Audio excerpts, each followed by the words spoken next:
నమస్తే కడప వార్త. దివంగత ముఖ్యమంత్రి వైఎస్ రాజశేఖర రెడ్డి ప్రారంభించిన ప్రతిష్టాత్మక ఇడుపులపాయి త్రిపుల్ విద్యాలయం నేడు అసాంఘిక కార్యకలాపాలకు నిలయంగా మారిందని విమర్శలు గుప్పమంటున్నాయి. గతంలో త్రిపుల్ సీటు వచ్చిందంటే తల్లిదండ్రులు ఎంతో పొంగిపోయేవారు. అలాంటి విద్యా సంస్థ నేడు గందరగోళంగా మారిపోయిందని విమర్శలున్నాయి. విద్యార్థులు గొడవపడి కొట్టుకుని రక్త గాయాలు అయినందున విద్యార్థుల తల్లిదండ్రులు త్రిపుల్ ఆఫీసు సిబ్బంది మీదికి దాడికి దిగే స్థాయికి వెళ్ళింది. ఇంత జరిగినా పై అధికారులు కిమ్మనకుండా ఉంటున్నారంటే త్రిపుల్ పరిపాలనా విభాగం ఏ స్థాయికి దిగజారిపోయిందో అర్థం చేసుకోవచ్చు. ఈ మధ్య కాలంలో త్రిపుల్ లో అవుట్ సోర్సింగ్ లో పనిచేస్తున్న ఓ మహిళ ఉద్యోగిని అక్రమ సంబంధాలు నెరుపుతోందని ఆరోపణలు రావడంతో ఈ విషయం పోలీస్ స్టేషన్ వరకు వెళ్లిందని ఆరోపణలున్నాయి. ఈ విషయం మీద ఎన్నో రోజుల నుండి కమిటీలు వేసి చర్యలు తీసుకోవడానికి మీనమేషాలు లెక్క పెడుతున్నారు. తప్పు చేసిన వారిని దండించడానికి మెతక వైఖరిని అవలంబిస్తున్నందున క్రమశిక్షణ కరువైందని గుసగుసలు వినిపిస్తున్నాయి. గతంలో త్రిపుల్ విద్యార్థుల వద్ద గంజాయి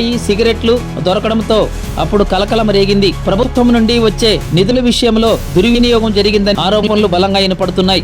ఎంతో ప్రతిష్టాత్మకంగా ప్రారంభించిన త్రిపుల్ ని ఇప్పటికైనా పై అధికారులు సంస్కరించి సరైన మార్గంలో పెట్టాల్సిన అవసరం ఎంతైనా ఉంది.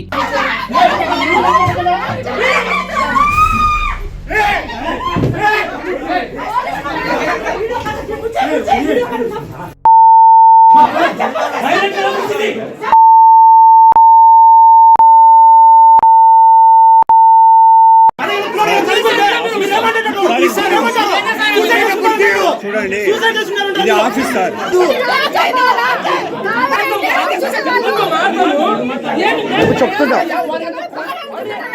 ప్రతి ఒక్కరూ తప్పనిసరిగా యూట్యూబ్లోకి వెళ్ళి కడప వార్తను లైక్ చేయండి, సబ్స్క్రైబ్ చేయండి.